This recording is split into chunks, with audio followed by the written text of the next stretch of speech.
స్వాగతం. బులెటిన్ లో ముందుగా హెడ్లైన్స్.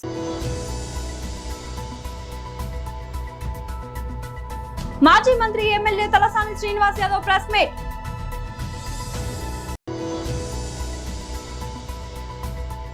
బీజేపీ శాసనసభ పక్ష నాయకుడు శ్రీ అల్లెటి మహేశ్వర్ రెడ్డి మీడియాతో మాట్లాడుతున్నారు.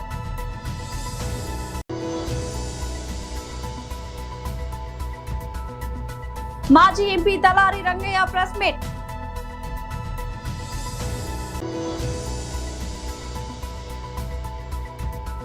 రేపటి నుంచి హైదరాబాద్ కు వర్ష సూచన. మాజీ మంత్రి MLA Talasani Srinivas Yadav press meet. అంటే విద్యార్థి ఉద్యమం అంటే ఏ రేంజ్లో ఉంటుందో అనేది ఫస్ట్ టైం చూస్తున్నాం. గతంలో ఏంటంటే రాజకీయ పార్టీ, ప్రభుత్వంలో ఉన్నటువంటి పార్టీ, ప్రతిపక్ష పార్టీలు ఒత్తిడి చేసే సంఘటనలను చూసినాం. కానీ మొట్టమొదటిసారి ఈ దేశంలో ఉన్నటువంటి విద్యార్థులు దేశవ్యాప్తంగా ఆందోళన చేయడమే కాకుండా వాళ్ళ ప్రధానమైనటువంటి డిమాండ్ నీట్ పేపర్ లీక్ అయినటువంటి సందర్భంలో వాళ్ళ జీవితాల మీద, వాళ్ళ కుటుంబాల జీవితాల మీద, వారి యొక్క భవిష్యత్తు మీద మరి దెబ్బకొట్టినటువంటి సందర్భం. కాబట్టి ఇది విద్యార్థుల విజయం.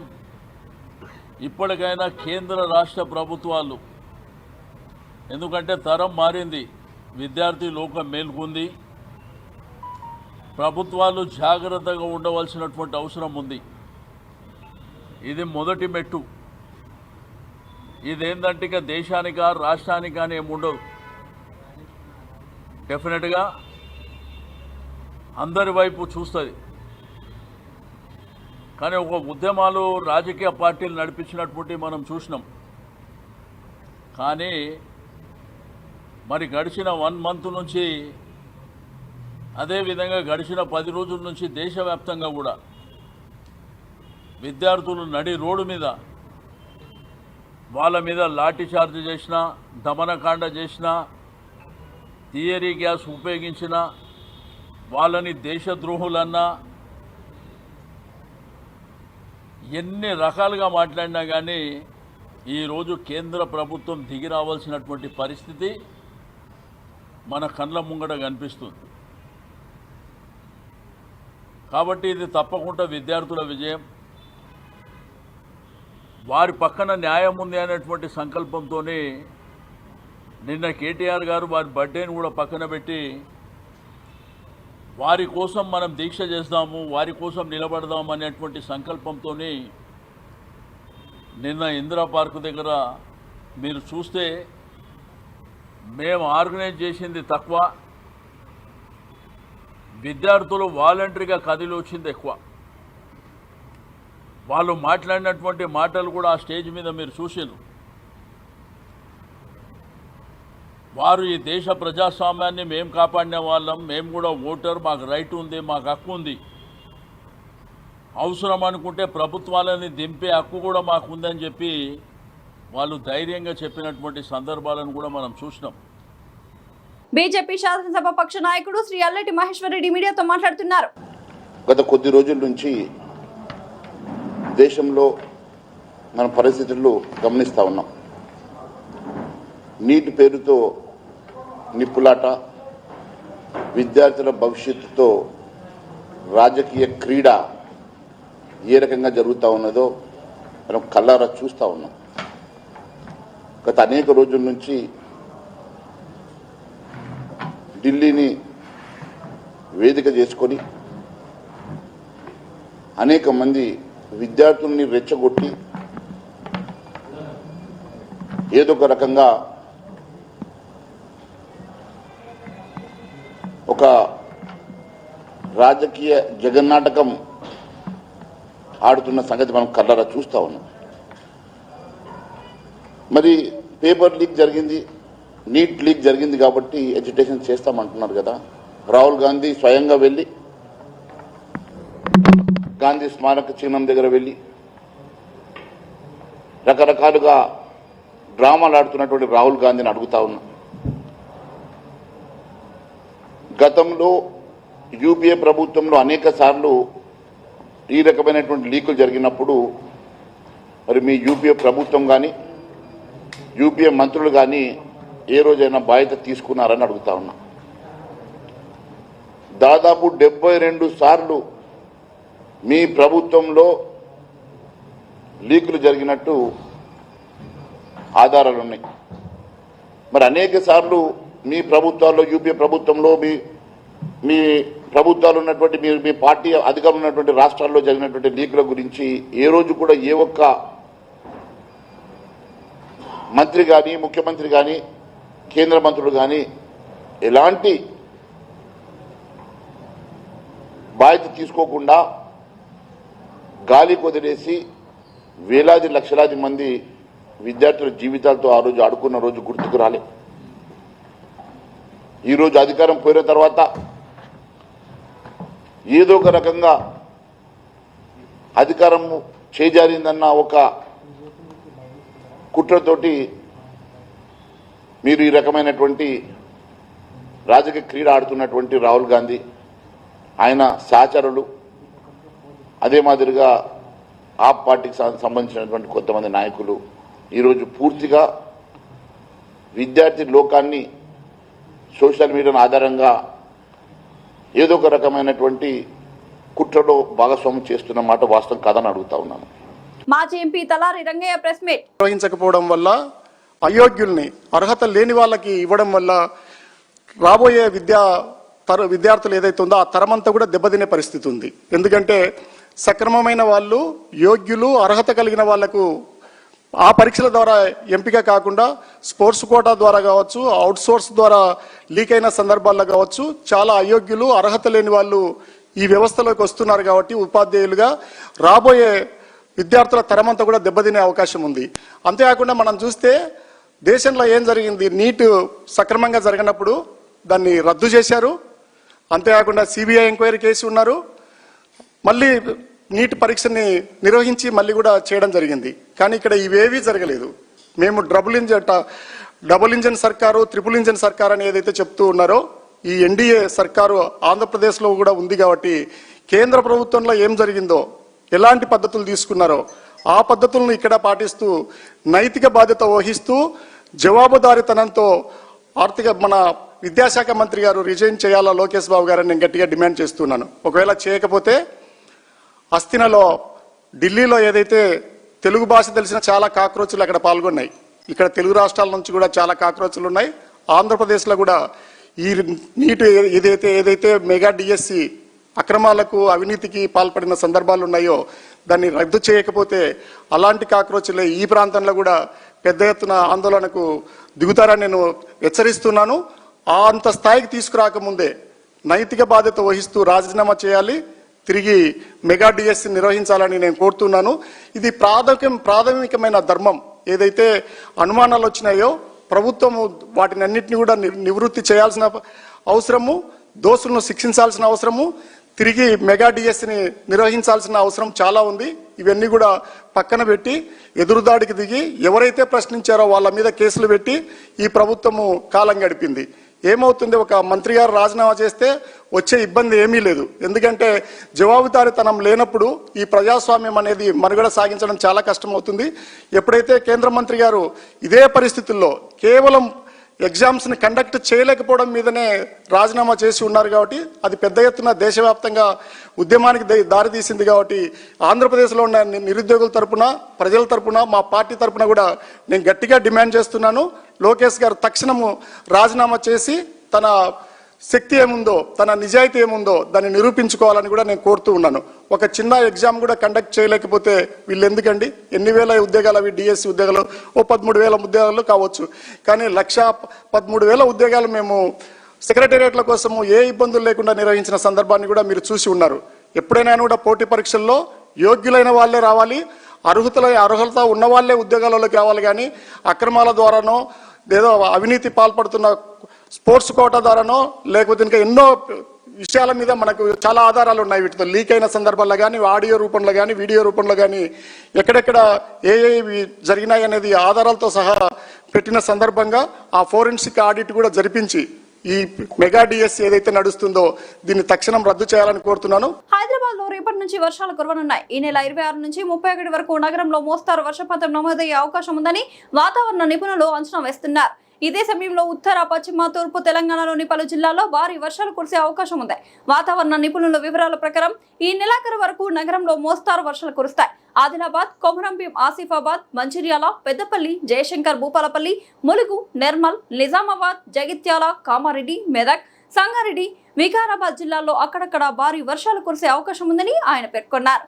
మరోవైపు భారత వాతావరణ శాఖ ఐఎండీ హైదరాబాద్ విభాగం తెలంగాణలోని కొన్ని ప్రాంతాలకు భారీ వర్ష సూచనతో కూడిన ఎల్లో అలర్ట్ జారీ చేసింది. అయితే రాబోయే 4 రోజుల వరకు హైదరాబాద్ నగరానికి ప్రత్యేకంగా ఎలాంటి వర్ష హెచ్చరికలు ఇవ్వలేదు. జూలై 26 వరకు ఆకాశం పాక్షికంగా మేఘావృతమై ఉంటుందని, ఆ తర్వాత అడపాదడపా వర్షాలు కురుస్తాయని ఐఎండీ అంచనా వేసింది. గోకవరం మండలం గోకవరం డ్రైవర్స్ కాలనీలో ఎరకల సంఘం ఆధ్వర్యంలో ఎరకల కుల మూల పురుషుడిగా భావించే ఏకలవ్యుడి జయంతి వేడుకలను ఘనంగా నిర్వహించారు. ఈ సందర్భంగా ఏకలవ్యుడి చిత్రపటానికి పూలమాలలు వేసి నివాళులర్పించి ఆయన ఆదర్శాలను స్మరించుకున్నారు. సభలో ఎరకల సంఘం నాయకులు మాట్లాడుతూ ఎరకల సామాజిక వర్గానికి తగిన రిజర్వేషన్ కల్పించి సామాజిక, ఆర్థిక, విద్యా రంగాల్లో అభివృద్ధికి ప్రభుత్వం చర్యలు తీసుకోవాలని డిమాండ్ చేశారు. ఏకలవ్యుడి త్యాగం, క్రమశిక్షణ, గురుభక్తి నేటి తరానికి ఆదర్శమని పేర్కొన్నారు. జయంతి సందర్భంగా డ్రైవర్స్ కాలనీలో ఏర్పాటు చేసిన అన్నదాన కార్యక్రమంలో స్థానికులకు భోజనాలు వడ్డించారు. ఈ కార్యక్రమంలో ఎరకల సంఘం అధ్యక్షుడు, ఉపాధ్యక్షుడు, కార్యదర్శి, కమిటీ సభ్యులు, సంఘ నాయకులు, పెద్ద సంఖ్యలో ఎరకల సంఘ సభ్యులు మరియు స్థానికులు పాల్గొన్నారు.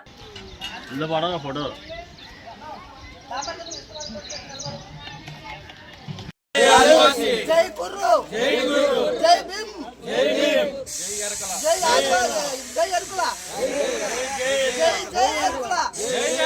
జై ఆదివాసి, జై కుర్రు.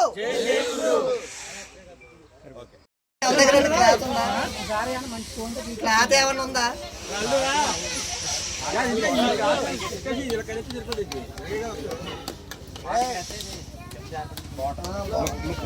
గ్లాసులు లేవు, వాటర్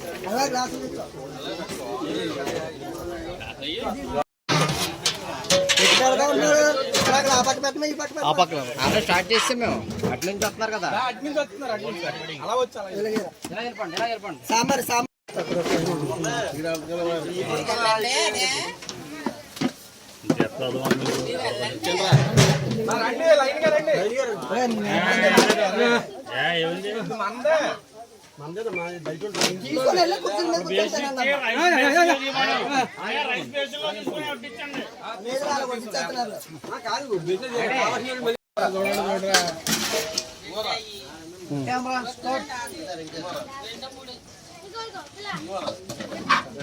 అందరికీ నమస్కారాలు తెలియజేసుకుంటున్నామండి.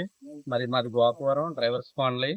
మరి ఇక్కడ ఈ కార్యక్రమం ఎందుకు చేసుకుంటున్నామంటే మా మూల పురుషుడు ఏకలవ్యుడు జయంతి సందర్భంగా మరి మా కులస్తులందరినీ పిలుచుకొని మరి ఆ జయంతి నిమిత్తం భోజనాలు పెట్టుకుంటూ ఆ ఆనందం, సంతోషం మేము పొందుకుంటున్నామండి. ఎందుకంటే ఎక్కడో మూల పడిపోయాం మేము, చాలా మా జీవితాలన్నీ వెనకబడిపోయి ఉన్నాయండి. మా మూల పురుషుడిని కూడా ఎక్కడో కనబడిన స్థితిలో అయిపోయాం మేము. కానీ ఇప్పుడు ఏంటంటే మా పిల్లలు కూడా చదువుకుంటున్నారు, ముందుకు సాగాలి, ఇంకా మా జీవితాలు ఇంకా బాగుండాలి, మా రిజర్వేషన్ మాకు దక్కాలని మేము ఎంతగా ఆశపడుతున్నామండి. మరి చదువుకున్న బిడ్డలకి ఇంకా జాబులు రాక ఇబ్బంది పడుతున్నాం. మరి ఈ డ్రైవర్స్ ఫండ్ అనేసరికి ఒక విధమైన ఆలోచనలు పడుతున్నాయి. కానీ మరి మా యొక్క ఎరకల కుటుంబాలు ఎన్నో బాధలు పడుతూ, కష్టాలు పడుతూ, అనుభవిస్తూ ఉంటున్నామండి. అయినప్పటికీ మరి మా ఏకలవ్యుడు మాకు ధైర్యాన్ని ఇస్తున్నాడు. మేము ఉన్నాం కదని ఆయన ఇప్పటికీ లేకపోయినప్పటికి కూడా మేము జ్ఞాపకం చేసుకుంటున్నాం. మరి ఆయన మాకు అదే ధైర్యం. కాబట్టి మీ మీడియా మిత్రుల ద్వారా మేము తెలియజేసుకునేది ఏమనగా మా ఎరకల సంఘాన్ని మేము ఇంకా ముందుకు తీసుకెళ్లేలాగా మీరు అందరూ మాకు సహకరించాలని మరి మేము మనవి చేసుకుంటూ, మరి ఈ పుట్టినరోజు సందర్భంగా మరి మేము అందరం మరి పిల్లలతోనే సంతోషంగా, ఆనందంగా మరి భోజనాల కార్యక్రమం చేసుకుంటున్నామండి. జై ఏకలవ్య, జై ఎరకల, జై కురు. కేంద్ర విద్యాశాఖ మంత్రి ధర్మేంద్ర ప్రధాన్ రాజీనామా చేయడం విద్యార్థుల మేధావులు పోరాట ఫలితమే. ఈ రాజీనామా నీట్ ఎగ్జామ్ వల్ల నష్టపోయిన విద్యార్థులకు న్యాయం చేయాలి. సిపిఎం రాష్ట్ర కార్యదర్శి శ్రీనివాసరావు. ఇటీవల కాలంలో ఇంత పెద్ద ఎత్తున విద్యార్థి యువజనులు కదలటం, దేశం మొత్తాన్ని ప్రభావితం చేయటం, మోడీ ప్రభుత్వాన్ని పోగొట్టే వేళతో కూడా కదిలించినటువంటి పోరాటం. తప్పనిసరి విధి లేనటువంటి పరిస్థితుల్లో మోడీ ప్రభుత్వం ధర్మేంద్ర ప్రధాన్ రాజీనామాని తీసుకోక తప్పని పరిస్థితిని ఉద్యమం సృష్టించింది. దానికి విద్యార్థి లోకానికి వాళ్ళు చేసిన పోరాటానికి త్యాగానికి 22 మంది నీటి పరీక్షల ఫలితంగా ప్రాణ త్యాగం చేసిన దాని ఫలితానికి ఎట్టకేలకు విద్యార్థులకు దక్కింది. అయితే ధర్మేంద్ర ప్రధాన్ రాజీనామాతోనే ఈ సమస్య పరిష్కారం కాదు. ఇది మొదట అడుగు మాత్రమే. మొత్తం విద్యా వ్యవస్థనే ప్రక్షాళన చేయాలి. 2023లోనే ప్రధానమంత్రి ఆ రోజు ఇదే రకంగా నీటిలో పరీక్ష లీక్ అయితే ఆయన జాతిని ఉద్దేశించి ప్రసంగిస్తూ ఈ విద్యా మాఫియాని అంతం చేస్తారని ప్రతిజ్ఞ చేశారు. 3 ఏళ్ళే విద్యా మాఫియాని అంతం చేయకపోగా ఆ విద్యా మాఫియానే మొత్తం కేంద్ర ప్రభుత్వాన్ని నడిపించేటువంటి స్థాయికి వచ్చింది. మంత్రులు కూడా వాళ్ళు చెప్పినట్టు వినాల్సిన పరిస్థితి వస్తుంది. ఈ మంత్రి మొత్తం 47 మంది సిబ్బందిని ఏ రకంగా చూసుకున్న అతను అనర్హుడు విద్యామంత్రి. ఆయన ఎందుకని ఇంతకాలం కొనసాగించారు? 2 నెలలుగా విద్యార్థులు వీధుల్లోకి వచ్చి పోరాడుతూ ఉంటే దాన్ని పరిగణలోకి తీసుకోకుండా తలొగ్గకుండా ముందుకేసి ఈరోజు చివరికి రాజీనామా చేసిన తర్వాత కూడా ఏమంటాడు ధర్మేంద్ర ప్రధాన్, జాతీయ వ్యతిరేకుల చేతుల్లోకి విద్యార్థి ఉద్యమం పోకుండా చేయడానికి రాజీనామా చేస్తున్నాడు. అంటే ఇప్పుడు కూడా ఏదో ఒక నింద మోపటే. ఎవరు జాతీయ వ్యతిరేకులు? లక్షల కోట్ల కొద్ది రూపాయలు వసూలు చేసి మొత్తం నీట్ పరీక్షల్ని ఎగ్జామినేషన్ సిస్టమ్ని హైజాక్ చేసిన మాఫియానా జాతీయ వ్యతిరేకులు? దాన్ని విద్యా వ్యవస్థని పరీక్షా విధానం ప్రక్షాళన చేసి అందరికీ న్యాయం చేయాలని చేసే పోరాట యోధుల జాతీయ వ్యతిరేకులు. ఎవరు జాతీయ వ్యతిరేకులు? అంటే అవినీతి పరులు, మాఫియాలంతా వాళ్ళకి జాతి సంరక్షకులుగాను దేశభక్తులుగాను, అవినీతికి వ్యతిరేకంగా శాస్త్రీయ విద్యా విధానం కోసం పోరాడే వాళ్ళంతా జాతీయ వ్యతిరేకులుగా వాళ్ళ కళ్ళకు కనిపిస్తున్నారంటే వాళ్ళ కళ్ళు ఏ రకంగా ఉన్నాయో దాన్ని బట్టి అర్థమవుతుంది. వాళ్ళ చూపు ఏమిటి, వాళ్ళ దృష్టికోణం ఏమిటో దీన్ని బట్టి అర్థమవుతుంది. వాళ్ళని వ్యతిరేకించే వాళ్ళంతా జాతీయ వ్యతిరేకులకు ముద్ర వేసి ఎవరు ఆందోళన చేసినా, ఎవరు ప్రశ్నించినా, ఎవరు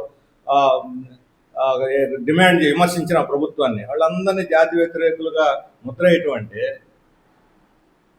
దొంగ దొంగ నడిచినట్టుంది. దొంగ అంటుంటే ఎలా ఉంటుందో అలా ఉంది. ఏమైనా సరే లక్షలాది మంది విద్యార్థులు కదిలారు. మొన్న తీవ్రంగా దెబ్బలు తగిలితే వాళ్ళకి అమానుషంగా బాధితే ఢిల్లీలో 23 జిల్లా పార్లమెంట్ వాళ్ళందరూ పార్లమెంట్ లోపల ప్రవేశించాలంటే సమస్య కాదు. వాళ్ళు ఎంతో శాంతియుతంగా ఎంతో క్రమశిక్షణగా ఉంటే వాళ్ళ మీద ఇరుసుకుపడి నానా హింసలు పెట్టేస్తే కోర్టులో పోతే న్యాయం జరుగుతుంది అనుకుంటే కోర్టులోని చీఫ్ జస్టిస్ కూడా నాకు తీరిక లేదనేటువంటి దుస్థితి ప్రభుత్వం కల్పించింది. ఇప్పుడు అనివార్యమై సుప్రీంకోర్టు కూడా కేసు తీసుకోవాల్సిన పరిస్థితి వచ్చింది. ఏ కోర్టు అయితే ప్రధాన న్యాయమూర్తి నాకు తీరిక లేదు ఇదంతా అనవసరం అన్నాడో అదే సుప్రీంకోర్టు ఈరోజు కోర్టుని ఆ కేసుని స్వీకరించింది. అంటే దీని అర్థం ఏమిటి? అందుకని వాస్తవాలు ఇప్పటికైనా అంగీకరించి ఈ విద్యా వ్యవస్థని విద్యా మాఫియా చేతుల నుంచి ప్రక్షాళన చేయాలి. రాకపోతే ఈ ఉద్యమం భవిష్యత్తులో మరింత తీవ్రతరం అవుతుందని చెప్పి మేము హెచ్చరిస్తున్నాం. సుల్లూరుపేట సర్కిల్ ఆఫీస్ నందు డీఎస్పీ చెంచుబాబు మీడియా సమావేశంలో మాట్లాడుతూ 24వ తేదీ ఉదయం 11:30 సుల్లూరుపేట పట్టణంలోని శ్రీ చెంగాళమ్మ ఆర్చి వద్ద అరెస్ట్ చేసి వారి వద్ద నుండి అన్ని కేసులలో చోరీ కాబడిన సొమ్ము మొత్తాన్ని స్వాధీనం చేసుకున్నట్లు తెలిపారు. ఈ కేసు ఛేదనలో సుల్లూరుపేట సీఐ మురళీకృష్ణ, ఎస్ఐ అజయ్ కుమార్ వారి సిబ్బంది సహకారంతో కేసును క్షుణ్ణంగా దర్యాప్తు చేసి 24వ తేదీన ముద్దాయిలను అరెస్ట్ చేయడమైనదని డీఎస్పీ చంద్రబాబు తెలిపారు. అది అవసరం అయితే బయటకు వెళ్ళినప్పుడు ఇక్కడ కొంచెం కట్టుకోవడం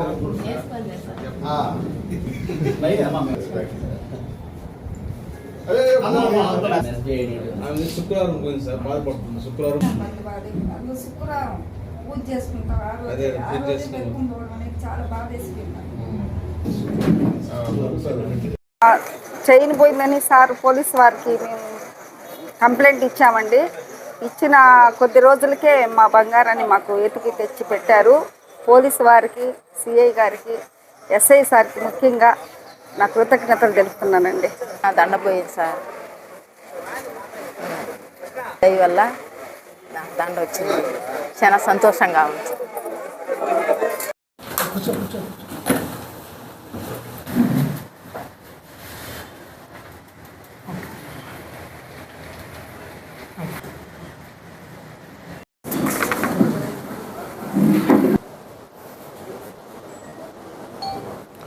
ఈరోజు ఉదయం 11 గంటలప్పుడు సుల్లూరుపేట సిఐ గారు, ఎస్ఐ గారు వాళ్ళ సిబ్బందితోటి ఇద్దరు చైన్ స్నాచర్ని సుల్లూరుపేట చెంగాళమ్మ ఆర్చి దగ్గర పట్టుకోవడం జరిగింది. వాళ్ళిద్దరూ మోజెస్ మరియు ఆనంద్ అనేటువంటి ఇద్దరు అక్యూజ్డ్. వాళ్ళు 2025లో నవంబర్ నెల మరియు డిసెంబర్ నెలలో, అదే ఈ సంవత్సరంలో ఏప్రిల్ నెల జూలై నెలలో జరిగినటువంటి 2 స్నాచింగ్ కేసెస్, అంతకుముందు ఆ 2 స్నాచెస్, మొత్తం 4 స్నాచింగ్ కేసుల్లో వాళ్ళు ఇన్వాల్వ్ అయినట్టు వాళ్ళ కన్ఫెషన్ ద్వారా తెలిసింది. దానికి సంబంధించిన అందులో వాళ్ళు తీసుకొని వెళ్ళినటువంటి బంగారపు గొలుసులు ఏదైతే ఉన్నాయో వాటిని కూడా వాళ్ళ పొజిషన్లో స్వాధీనం చేసుకోవడం జరిగింది. ఈ అక్యూజ్డ్ మీద తమిళనాడు రాష్ట్రంలో ఒక్కొక్కరి మీద 15 కేసులు ఉన్నాయి. వీళ్ళిద్దరూ దగ్గర బంధువులు. ఇప్పుడు ప్రస్తుతం 4 కేసుల్లో ఇన్వాల్వ్ అయ్యి అరెస్ట్ అయ్యి ఉన్నారు. వీళ్ళని ఇంతకుముందు అజయ్ కుమార్ డివి సత్రంలో ఉన్నప్పుడు కూడా అరెస్ట్ చేయడం జరిగింది. మనకు వచ్చినటువంటి టెక్నికల్ ఎవిడెన్స్ సులూరుపేటలో జరిగినటువంటి స్నాచింగ్ కేసులో వచ్చినటువంటి క్లూస్ ద్వారా ఐడెంటిఫై చేసి వాళ్ళని క్యాచ్ చేయడం జరిగింది. బులెటిన్ ముగించే ముందు హెడ్లైన్స్ మరోసారి.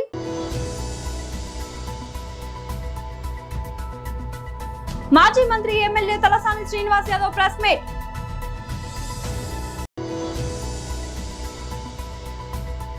బీజేపీ శాసనసభ పక్ష నాయకుడు శ్రీ అల్లెటి మహేశ్వర్ రెడ్డి మీడియాతో మాట్లాడుతున్నారు.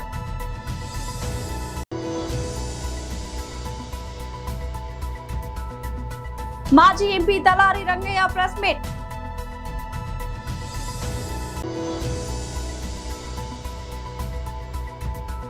రేపటి నుంచి హైదరాబాద్ కు వర్ష సూచన. ఇది వాళ్ళ బులెటిన్ అప్డేట్. మరొక బులెటిన్ లో మళ్ళీ కలుద్దాం. అంతవరకు సెలవు.